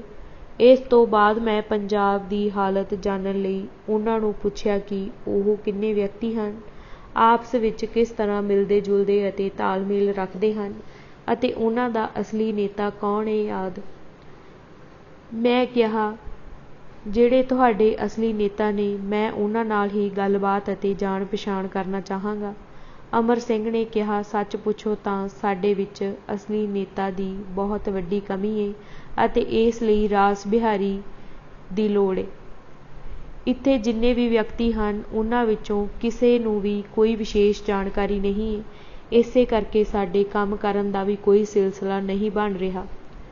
ਸਾਨੂੰ ਬੰਗਾਲ ਤੋਂ ਸਹਾਇਤਾ ਦੀ ਲੋੜ ਏ। ਬੰਗਾਲ ਵਿੱਚ ਤੁਸੀਂ ਬਹੁਤ ਲੰਮੇ ਸਮੇਂ ਤੋਂ ਕੰਮ ਕਰ ਰਹੇ ਹੋ ਅਤੇ ਤੁਹਾਨੂੰ ਕਾਫੀ ਤਜਰਬਾ ਹੋ ਗਿਆ ਏ।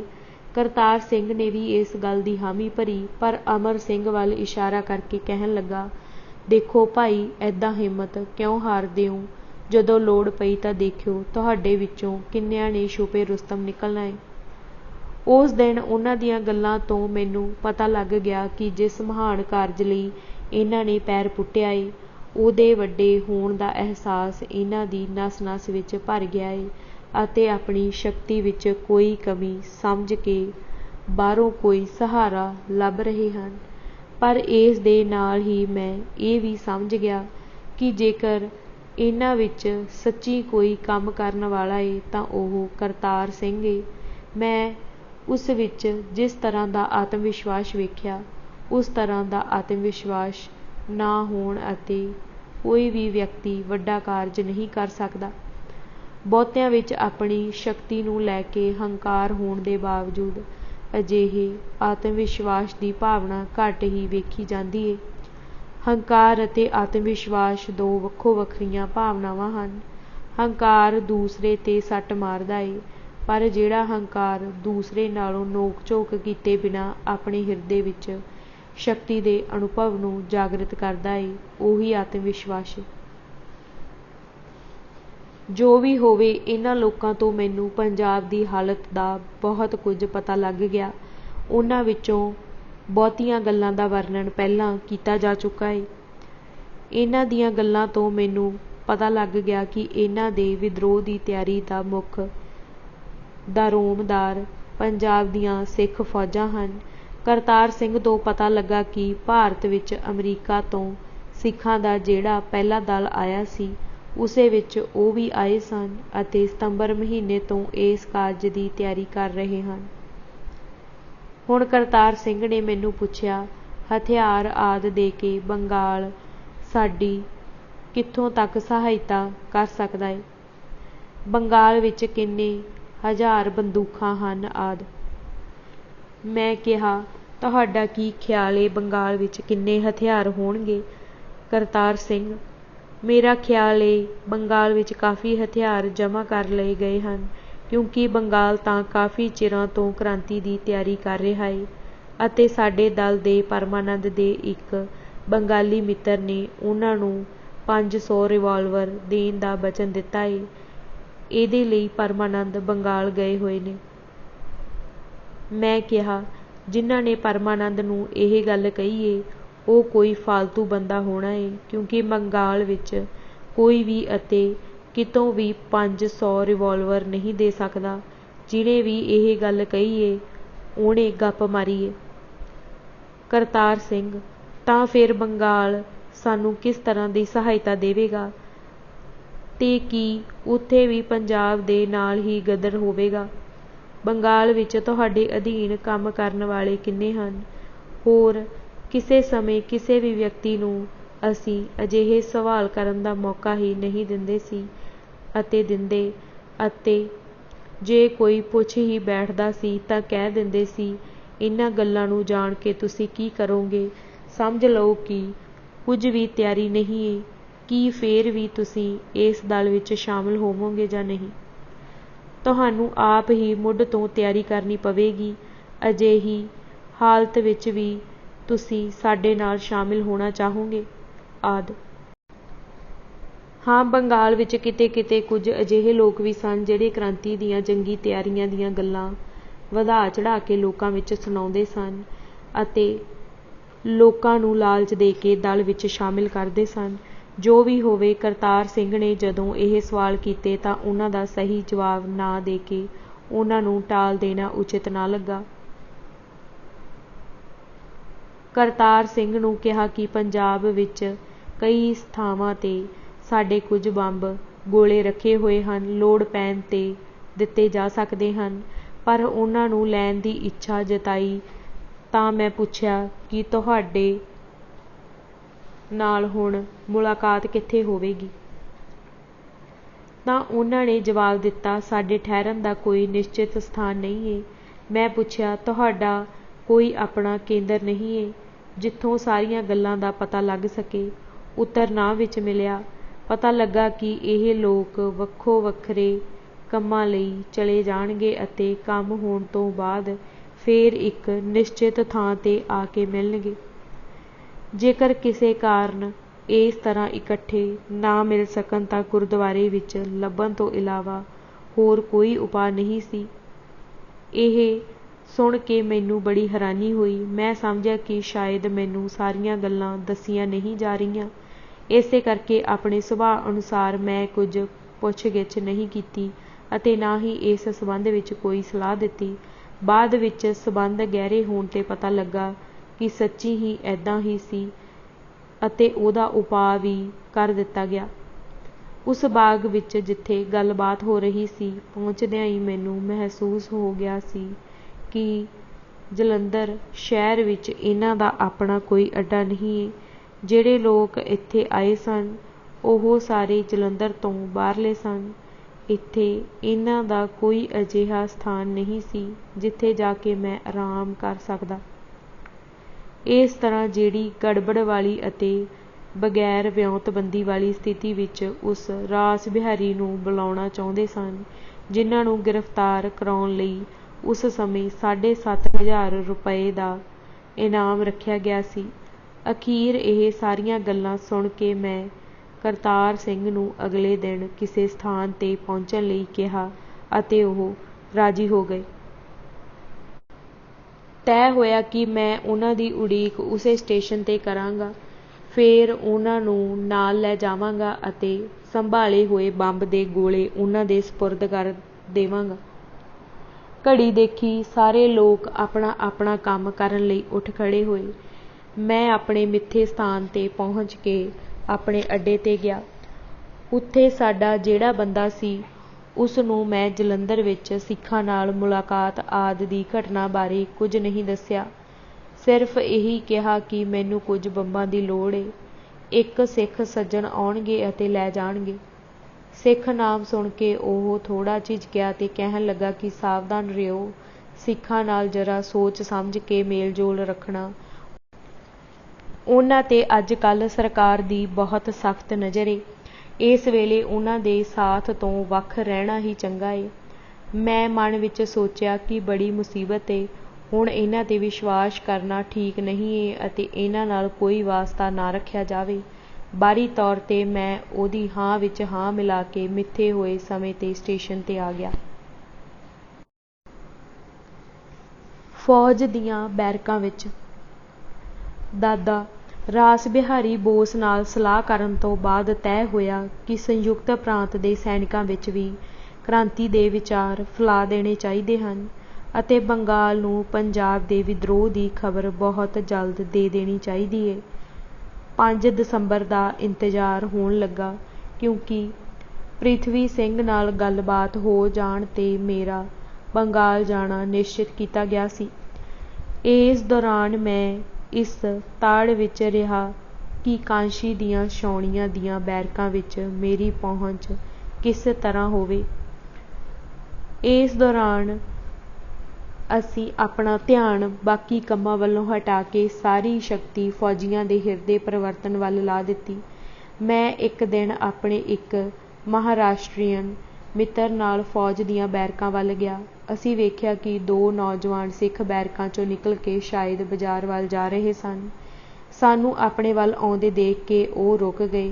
ਮੈਂ ਉਹਨਾਂ ਕੋਲੋਂ ਕਿੰਨੀਆਂ ਹੀ ਗੱਲਾਂ ਪੁੱਛੀਆਂ। ਕੁਝ ਸਵਾਲ ਇੰਜ ਦੇ ਸਨ: ਤੁਸੀਂ ਕਿੱਥੇ ਜਾ ਰਹੇ ਹੋ? ਤੁਹਾਡੀ ਪਲਟਨ ਦਾ ਕੀ ਨਾਂ ਏ? ਤੁਹਾਡਾ ਹੌਲਦਾਰ ਕੌਣ ਏ? ਇਸ ਤੋਂ ਪਹਿਲਾਂ ਤੁਸੀਂ ਕਿੱਥੇ ਗਏ ਸੀ? ਇਸ ਸਮੇਂ ਪਲਟਨ ਵਿੱਚ ਕਿੰਨੇ ਜਵਾਨ ਹਨ? ਇੱਥੋਂ ਕਿਤੇ ਜਲਦੀ ਬਦਲੀ ਤਾਂ ਨਹੀਂ ਹੋਣ ਵਾਲੀ? ਗੋਰਿਆਂ ਦੀਆਂ ਬੈਰਕ ਵਿੱਚ ਕਿੰਨੇ ਸਿਪਾਹੀ ਹਨ ਅਤੇ ਇਸ ਛਾਉਣੀ ਵਿੱਚ ਆਇਆਂ ਤੁਹਾਨੂੰ ਕਿੰਨਾ ਸਮਾਂ ਹੋਇਆ ਏ? ਸਾਰਿਆਂ ਸਵਾਲਾਂ ਦਾ ਜਵਾਬ ਦੇ ਕੇ ਉਹਨਾਂ ਮੁਸਕਰਾਉਂਦੇ ਪੁੱਛਿਆ, ਇਹ ਗੱਲਾਂ ਤੁਸੀਂ ਕਿਉਂ ਪੁੱਛ ਰਹੇ ਹੋ? ਸਾਡੇ 'ਤੇ ਹਮਲਾ ਤਾਂ ਨਹੀਂ ਕਰੋਗੇ? ਇਹ ਸੁਣ ਕੇ ਅਸੀਂ ਵੀ ਉੱਚੀ ਉੱਚੀ ਹੱਸ ਪਏ ਤਾਂ ਜੋ ਸਾਡੇ ਸਵਾਲਾਂ ਨੂੰ ਲੈ ਕੇ ਇਹਨਾਂ ਦੇ ਦਿਲਾਂ ਵਿੱਚ ਕੋਈ ਤੌਖਲਾ ਨਾ ਰਹੇ। ਉਹ ਆਪਣੇ ਰਾਹ ਤੁਰ ਪਏ ਅਤੇ ਅਸੀਂ ਹੌਲੀ ਹੌਲੀ ਸੜਕ 'ਤੇ ਬੈਰਕਾਂ ਦੇ ਕੋਲੋਂ ਦੀ ਹੋ ਕੇ ਲੰਘਣ ਲੱਗੇ।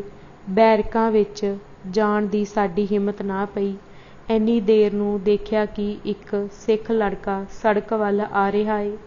ਉਸ ਤੋਂ ਹੌਲਦਾਰ ਬਾਰੇ ਪੁੱਛਿਆ ਤਾਂ ਉਹ ਬੈਰਕ ਦੇ ਇੱਕ ਪਾਸੇ ਉਂਗਲੀ ਨਾਲ ਇਸ਼ਾਰਾ ਕਰਕੇ ਸਾਨੂੰ ਉੱਥੇ ਜਾਣ ਲਈ ਕਹਿ ਕੇ ਚਲਾ ਗਿਆ। ਹੁਣ ਅਸੀਂ ਸੋਚਿਆ ਕਿ ਸ਼ਾਇਦ ਬੈਰਕਾਂ ਵਿੱਚ ਬਾਹਰਲੇ ਬੰਦਿਆਂ ਦੇ ਆਉਣ ਜਾਣ ਅਤੇ ਕੋਈ ਰੋਕ ਟੋਕ ਨਹੀਂ ਏ। ਫੇਰ ਵੀ ਬੈਰਕਾਂ ਵਿੱਚ ਕਿਸੇ ਨਾਲ ਕੋਈ ਜਾਣ ਪਛਾਣ ਨਾ ਹੋਣ ਕਰਕੇ ਸਾਡੀ ਉੱਥੇ ਜਾਣ ਦੀ ਹਿੰਮਤ ਨਾ ਪਈ। ਹਿੰਦੁਸਤਾਨ ਅਤੇ ਅੰਗਰੇਜ਼ੀ ਫੌਜਾਂ ਦੀਆਂ ਕੁਝ ਗੱਲਾਂ ਪਤਾ ਕਰਕੇ ਅਸੀਂ ਉਸ ਦਿਨ ਘਰ ਵਾਪਸ ਆ ਗਏ।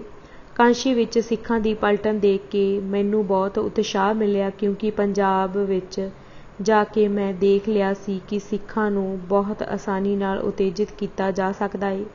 ਇਸ ਤੋਂ ਇਲਾਵਾ ਇਹ ਵੀ ਸੋਚਿਆ ਕਿ ਜੇਕਰ ਇਹ ਪਲਟਨਾਂ ਕੁਝ ਦਿਨ ਹੋਰ ਇੱਥੇ ਰਹਿੰਦੀਆਂ ਨੇ ਤਾਂ ਪੰਜਾਬ ਤੋਂ ਸਿੱਖ ਲੀਡਰਾਂ ਨੂੰ ਬੁਲਾ ਕੇ ਸਹਿਜੇ ਹੀ ਕੰਮ ਕੀਤਾ ਜਾ ਸਕਦਾ ਏ। ਉਸ ਦਿਨ ਮੇਰੀ ਇਹ ਕਾਮਨਾ ਸੀ ਕਿ ਇਹ ਟੁਕੜੀ ਇੱਥੇ ਕੁਝ ਦਿਨ ਹੋਰ ਰਹੇ। ਓਨੇ ਦਿਨੀਂ ਫੌਜ ਦੀ ਕੋਈ ਵੀ ਟੁਕੜੀ ਵਧੇਰੇ ਦਿਨਾਂ ਤੱਕ ਇੱਕ ਥਾਂ 'ਤੇ ਨਹੀਂ ਸੀ ਰਹਿੰਦੀ। ਇਹ ਟੁਕੜੀ ਵੀ ਥੋੜ੍ਹੇ ਹੀ ਸਮੇਂ ਵਿੱਚ ਕਿੰਨੀਆਂ ਹੀ ਛਾਉਣੀਆਂ ਦੀ ਸੈਰ ਕਰ ਆਈ ਸੀ ਅਤੇ ਕੁਝ ਭਰੋਸਾ ਨਹੀਂ ਸੀ ਕਿ ਕਦੋਂ ਇਸ ਨੂੰ ਇੱਥੋਂ ਕੂਚ ਕਰਨ ਦਾ ਹੁਕਮ ਮਿਲ ਜਾਵੇ। ਇੱਧਰ ਤਾਂ ਫੌਜੀ ਬੈਰਕਾਂ ਵਿੱਚ ਪਹੁੰਚ ਹੋ ਗਈ। ਉੱਧਰ ਬੰਗਾਲ ਤੋਂ ਵਾਪਸ ਆਉਣ 'ਤੇ ਕੁਝ ਹੀ ਦਿਨਾਂ ਵਿੱਚ ਅਮਰੀਕਾ ਤੋਂ ਵਾਪਸ ਆਏ ਇੱਕ ਮਰਾਠੀ ਨੌਜਵਾਨ ਦੇ ਆਉਣ ਨਾਲ ਪੰਜਾਬ ਨਾਲ ਹੋਰ ਵੀ ਗੂੜ੍ਹਾ ਸੰਬੰਧ ਬਣਾਉਣ ਦਾ ਜ਼ਰੀਆ ਮਿਲ ਗਿਆ। ਇਸ ਮਰਾਠੀ ਨੌਜਵਾਨ ਦਾ ਨਾਂ ਪਿੰਗਲੇ ਸੀ। ਇਸ ਦਾ ਪੂਰਾ ਮਰਾਠੀ ਨਾਮ ਮੈਨੂੰ ਯਾਦ ਨਹੀਂ। ਦੇਸ਼ ਵਾਪਸ ਆਉਂਦੇ ਹੋਏ ਇਹਨਾਂ ਨੇ ਜਹਾਜ਼ 'ਤੇ ਹੀ ਨਿਸ਼ਚੇ ਕਰ ਲਿਆ ਸੀ ਕਿ ਪਹਿਲਾਂ ਬੰਗਾਲ ਦੇ ਕ੍ਰਾਂਤੀਕਾਰੀ ਦਲ ਦਾ ਪਤਾ ਲਾਉਣਗੇ ਅਤੇ ਫਿਰ ਪੰਜਾਬ ਜਾਣਗੇ। ਕਲਕੱਤਾ ਵਿੱਚ ਕ੍ਰਾਂਤੀਕਾਰੀ ਦਲ ਦੇ ਕਈ ਨੇਤਾਵਾਂ ਨਾਲ ਇਹਨਾਂ ਨੇ ਮੁਲਾਕਾਤ ਕੀਤੀ। ਇਸ ਨਾਲ ਪੰਜਾਬ ਵਿੱਚ ਵਿਦਰੋਹ ਦੀਆਂ ਤਿਆਰੀਆਂ ਹੋਣ ਦੀ ਗੱਲ ਪੂਰੇ ਕਲਕੱਤੇ ਵਿੱਚ ਫੈਲ ਗਈ। ਪਿੰਗਲੇ ਦੇ ਆਉਣ ਨਾਲ ਸੱਚੀ ਸਾਨੂੰ ਬਹੁਤ ਵੱਡਾ ਆਸਰਾ ਮਿਲਿਆ। ਪੰਜਾਬ ਦੀ ਕਥਾ। ਮੈਂ ਇੱਕ ਵਾਰ ਫਿਰ ਪਿੰਗਲੇ ਨਾਲ ਪੰਜਾਬ ਹੋ ਆਇਆ। ਦਸੰਬਰ ਮਹੀਨੇ ਦੀ ਇੱਕ ਸਵੇਰ ਨੂੰ ਕਾਫੀ ਠੰਡ ਪੈ ਰਹੀ ਸੀ। ਮੈਂ ਤਾਂ ਪੰਜਾਬੀ ਬੋਲ ਨਹੀਂ ਸੀ ਸਕਦਾ, ਪਰ ਪਿੰਗਲੇ ਨੂੰ ਇਸ ਦਾ ਕਾਫੀ ਅਭਿਆਸ ਸੀ। ਅਸੀਂ ਇੱਕ ਗੁਰਦੁਆਰੇ ਵਿੱਚ ਜਾ ਕੇ ਠਹਿਰੇ। ਇੱਥੇ ਪਿੰਗਲੇ ਨੇ ਇੱਕ ਪੰਜਾਬੀ ਮੁਖੀ ਨਾਲ ਮੇਰੀ ਜਾਣ ਪਹਿਚਾਣ ਕਰਾਈ। ਉਹਦਾ ਨਾਮ ਮੂਲਾ ਸਿੰਘ ਸੀ। ਇਸ ਵਾਰ ਉਹਨਾਂ ਲੋਕਾਂ ਨਾਲ ਵੀ ਮੇਰੀ ਮੁਲਾਕਾਤ ਹੋਈ ਜਿਹੜੇ ਪਿਨਾਂਗ ਵਿੱਚ ਨੌਕਰ ਰਹਿ ਚੁੱਕੇ ਸਨ। ਇਸ ਸਮੇਂ ਮੈਂ ਬਹੁਤ ਸਾਰੇ ਪੇਂਡੂ ਸਿੱਖਾਂ ਨੂੰ ਵੀ ਇੱਥੇ ਆਉਂਦੇ ਜਾਂਦੇ ਦੇਖਿਆ ਸੀ। ਇਹ ਜ਼ਿਆਦਾਤਰ ਕਿਸਾਨ ਜਾਂ ਮਜ਼ਦੂਰ ਸਨ, ਪਰ ਇਹ ਦੇਸ਼ ਦੀ ਸੇਵਾ ਲਈ ਮਤਵਾਲੇ ਹੋ ਰਹੇ ਸਨ। ਸਿੱਖ ਸੰਪਰਦਾਇ ਦੀ ਅਜਿਹੀ ਹੀ ਸਿੱਖਿਆ ਦੀਖਿਆ ਏ। ਇਹਨਾਂ ਵਿੱਚ ਬਹੁਤਿਆਂ ਦਾ ਸਰੀਰ ਬੜਾ ਮਜ਼ਬੂਤ ਅਤੇ ਗਠਿਆ ਹੋਇਆ ਸੀ। ਮੂਲਾ ਸਿੰਘ ਨਾਲ ਮੇਰੀ ਮੁਲਾਕਾਤ ਕਰਵਾ ਕੇ ਪਿੰਗਲੇ ਹੋਰ ਜਾਣੇ ਪਛਾਣੇ ਸਿੱਖਾਂ ਦੀ ਤਲਾਸ਼ ਵਿੱਚ ਮੁਕਤਸਰ ਦੇ ਮੇਲੇ ਚਲੇ ਗਏ। ਇਹ ਸਿੱਖਾਂ ਦਾ ਬਹੁਤ ਵੱਡਾ ਮੇਲਾ ਏ। ਇੱਥੇ ਹਰ ਸਾਲ ਲੱਖਾਂ ਸਿੱਖਾਂ ਦਾ ਇਕੱਠ ਹੁੰਦਾ ਏ। ਸਿੱਖਾਂ ਦੇ ਹਰੇਕ ਪੁਰਬ ਨਾਲ ਕੋਈ ਨਾ ਕੋਈ ਅਨੋਖੀ ਕਥਾ ਜੁੜੀ ਹੋਈ ਏ ਅਤੇ ਹਰੇਕ ਸਿੱਖ ਦਾ ਜੀਵਨ ਅਜਿਹੇ ਹੀ ਪੁਰਬਾਂ ਅਤੇ ਮੇਲਿਆਂ ਵਿੱਚ ਗੁਜ਼ਰਦਾ ਏ। ਮੇਰੀ ਸਮਝ ਨਾਲ ਤਾਂ ਸਿੱਖ ਭਾਰਤ ਦੀ ਇੱਕ ਵਿਲੱਖਣ ਅਤੇ ਲਸਾਨੀ ਬਹਾਦਰ ਕੌਮ ਏ। ਪਿੰਗਲੇ ਜਿਸ ਸਮੇਂ ਮੁਕਤਸਰ ਦੇ ਮੇਲੇ ਤੋਂ ਵਾਪਸ ਆਏ, ਉਸ ਵੇਲੇ ਕਰਤਾਰ ਸਿੰਘ, ਅਮਰ ਸਿੰਘ ਆਦਿ ਸਾਰੇ ਗੁਰਦੁਆਰੇ ਵਿੱਚ ਹਾਜ਼ਰ ਸਨ। ਮੈਨੂੰ ਦੇਖ ਕੇ ਕਰਤਾਰ ਸਿੰਘ ਬਹੁਤ ਹੀ ਖੁਸ਼ ਹੋਏ ਅਤੇ ਪੁੱਛਿਆ ਕਿ ਦੱਸੋ ਰਾਸ ਬਿਹਾਰੀ ਕਦੋਂ ਆਉਣਗੇ। ਮੈਂ ਕਿਹਾ, ਬਸ ਹੁਣ ਉਹਨਾਂ ਦਾ ਹੀ ਨੰਬਰ ਏ। ਇੱਥੇ ਰੁਕਣ ਲਈ ਕੁਝ ਇੰਤਜ਼ਾਮ ਹੋ ਜਾਏ ਅਤੇ ਤੁਹਾਡਾ ਕੰਮ ਵੀ ਕੁਝ ਲੀਹ 'ਤੇ ਆ ਜਾਏ, ਬਸ ਉਹਨਾਂ ਦੇ ਆਉਣ ਵਿੱਚ ਫੇਰ ਦੇਰ ਨਹੀਂ। ਪੰਜਾਬ ਦੀ ਉਸ ਵੇਲੇ ਦੀ ਦਸ਼ਾ ਦਾ ਹਾਲ ਕਰਤਾਰ ਸਿੰਘ ਕੋਲੋਂ ਸੁਣ ਕੇ ਮੈਨੂੰ ਕੁਝ ਆਸ ਬੱਝੀ। ਮੈਂ ਸੋਚਿਆ ਕਿ ਇਸ ਵਾਰੀ ਸੱਚੀ ਹੀ ਕੁਝ ਕੰਮ ਹੋਇਆ ਲੱਗਦਾ ਏ। ਇਸ ਸਮੇਂ ਸਿੱਖਾਂ ਦਾ ਇੱਕ ਹੋਰ ਜਥਾ ਅੰਮ੍ਰਿਤਸਰ ਆਇਆ। ਇਹ ਲੋਕ ਅਮਰੀਕਾ ਤੋਂ ਵਾਪਸ ਆਏ ਸਨ। ਇਸ ਜਥੇ ਦੇ ਕੁਝ ਸਾਥੀਆਂ ਨੂੰ ਮੈਂ ਦੇਖਿਆ। ਇਹਨਾਂ ਵਿੱਚੋਂ ਕੁਝ ਤਾਂ ਇੰਨੇ ਬਿਰਧ ਸਨ ਕਿ ਉਹਨਾਂ ਦੀਆਂ ਗੱਲਾਂ ਝੁਰੜੀਆਂ ਪੈ ਕੇ ਲਮਕੀਆਂ ਹੋਈਆਂ ਸਨ। ਮੇਰਾ ਖਿਆਲ ਏ ਕਿ ਇਹ ਉਹੀ ਪੁਰਸ਼ ਸਨ ਜਿਨ੍ਹਾਂ ਨੇ ਬਾਅਦ ਵਿੱਚ ਅੰਡੇਮਾਨ ਟਾਪੂਆਂ ਵਿੱਚ ਵੀ ਬੜੀ ਤੇਜ਼ੀ ਨਾਲ ਆਪਣੀ ਥੋੜ੍ਹੀ ਜਿਹੀ ਬਚੀ ਹੋਈ ਆਯੂ ਹੰਢਾ ਕੇ 60 ਜਾਂ 70 ਸਾਲਾਂ ਦੀ ਅਵਸਥਾ ਵਿੱਚ ਉਸੇ ਟਾਪੂ 'ਤੇ ਆਪਣਾ ਜੀਵਨ ਵਿਸਰਜਿਤ ਕਰ ਦਿੱਤਾ ਸੀ। ਇਸ ਬੁਢਾਪੇ ਵਿੱਚ ਵੀ ਇਹਨਾਂ ਨੇ ਅੰਡੇਮਾਨ ਵਿੱਚ ਹੜਤਾਲੀਆਂ ਨਾਲ ਹੜਤਾਲ ਕਰਨ ਲੱਗਿਆਂ ਕਦੇ ਪਿੱਛੇ ਪੈਰ ਨਹੀਂ ਸੀ ਧਰਿਆ। ਇਸ ਜਥੇ ਦਾ ਕੋਈ ਵੀ ਮੈਂਬਰ ਉਸ ਸਮੇਂ ਆਪਣੇ ਘਰ ਨਹੀਂ ਸੀ ਪਹੁੰਚਿਆ। ਅਮਰੀਕਾ ਤੋਂ ਆ ਕੇ ਇਹ ਲੋਕ ਅੰਮ੍ਰਿਤਸਰ ਹੀ ਠਹਿਰੇ ਸਨ। ਇਹਨਾਂ ਨੇ ਆਪਣੀ ਹੱਕ ਦੀ ਕਮਾਈ ਵਿੱਚੋਂ ਸਾਨੂੰ 500 ਰੁਪਏ ਦਿੱਤੇ। ਮੈਂ ਇਸ ਵਾਰ ਹਫ਼ਤੇ ਭਰ ਇਹਨਾਂ ਲੋਕਾਂ ਨਾਲ ਰਿਹਾ। ਇਸ ਲਈ ਇਹਨਾਂ ਦੇ ਬਹੁਤ ਸਾਰੇ ਆਚਾਰ ਅਤੇ ਵਿਹਾਰ ਨੂੰ ਮੈਂ ਨੇੜਿਓਂ ਦੇਖਿਆ। ਹਾਲਾਂਕਿ ਇਹ ਲੋਕ ਕੜਾਕੇ ਦੀ ਠੰਡ ਵਿੱਚ ਵੀ ਤਕੜੇ ਨਹਾ ਧੋ ਕੇ ਗੁਰੂ ਗ੍ਰੰਥ ਸਾਹਿਬ ਦਾ ਪਾਠ ਆਦਿ ਕਰਿਆ ਕਰਦੇ ਸਨ। ਇਹਨਾਂ ਦਾ ਆਪਸ ਵਿੱਚ ਵਿਹਾਰ ਬਹੁਤ ਹੀ ਵਧੀਆ ਸੀ। ਇੱਕ ਦੂਜੇ ਨੂੰ ਬੁਲਾਉਂਦਿਆਂ ਜਾਂ ਗੱਲਬਾਤ ਕਰਦਿਆਂ ਇਹ ਸੰਤੋ, ਸੱਜਣੋ, ਬਾਦਸ਼ਾਹੋ ਆਦਿ ਸਨਮਾਨਜਨਕ ਸ਼ਬਦਾਂ ਤੋਂ ਇਲਾਵਾ ਹੋਰ ਸ਼ਬਦ ਨਹੀਂ ਵਰਤਦੇ ਸਨ। ਇਸ ਵਾਰ ਭਾਈ ਨਿਧਾਨ ਸਿੰਘ ਨਾਲ ਮੇਰੀ ਮੁਲਾਕਾਤ ਹੋਈ। ਇਹ ਉਹੀ 50 ਸਾਲ ਦੇ ਬਜ਼ੁਰਗ ਸਿੱਖ ਸਨ। ਮੈਂ ਇਹਨਾਂ ਵਰਗਾ ਤੇਗ ਨੌਜਵਾਨਾਂ ਵਿੱਚ ਵੀ ਨਹੀਂ ਦੇਖਿਆ। ਪੰਜਾਬ ਵਿੱਚ ਜਿਹੜੀ ਕ੍ਰਾਂਤੀ ਦੀ ਤਿਆਰੀ ਹੋਈ, ਉਹਦਾ ਸਾਰਾ ਬੰਦੋਬਸਤ ਉਹਨਾਂ ਸਿੱਖਾਂ ਨੇ ਕੀਤਾ ਸੀ ਜਿਹੜੇ ਅਮਰੀਕਾ ਅਤੇ ਹੋਰਨਾਂ ਦੇਸ਼ਾਂ ਤੋਂ ਵਾਪਸ ਆਏ ਸਨ। ਇਹਨਾਂ ਵਿਦੇਸ਼ਾਂ ਤੋਂ ਵਾਪਸ ਆਏ ਸਿੱਖਾਂ ਨਾਲ ਉਹਨਾਂ ਮੇਲ ਮਿਲਾਪ ਨਹੀਂ ਸੀ ਅਤੇ ਦੇਸ਼ ਵਾਸੀ ਵੀ ਉਹਨਾਂ ਵੱਲੋਂ ਕੁਝ ਉਦਾਸਹੀਣ ਸਨ।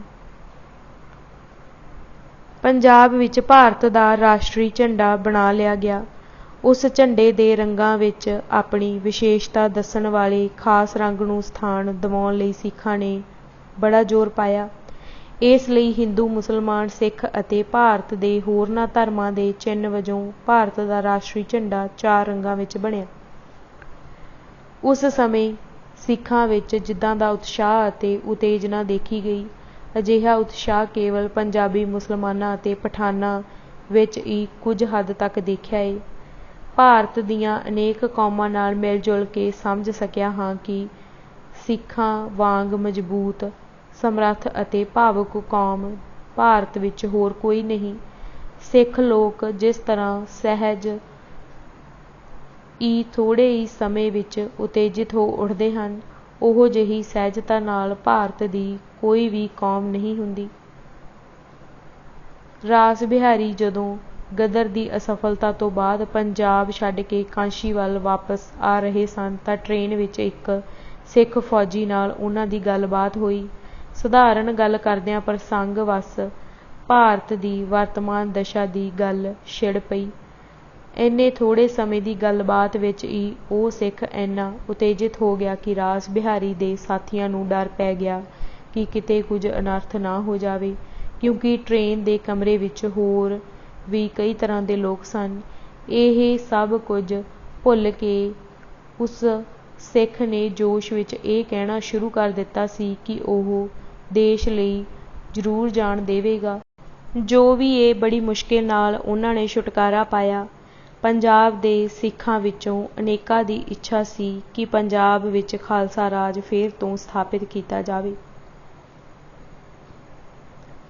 ਅੱਜ ਅਸੀਂ ਗਦਰੀ ਬਾਬੇ ਕੌਣ ਸਨ ਕਿਤਾਬ ਦੇ 251 ਪੰਨੇ ਪੜ੍ਹ ਚੁੱਕੇ ਹਾਂ। ਬਾਕੀ ਦੀ ਕਿਤਾਬ ਅਸੀਂ ਅਗਲੇ ਭਾਗ ਵਿੱਚ ਪੜ੍ਹਾਂਗੇ। ਵਾਹਿਗੁਰੂ ਜੀ ਕਾ ਖਾਲਸਾ, ਵਾਹਿਗੁਰੂ ਜੀ ਕੀ ਫਤਿਹ।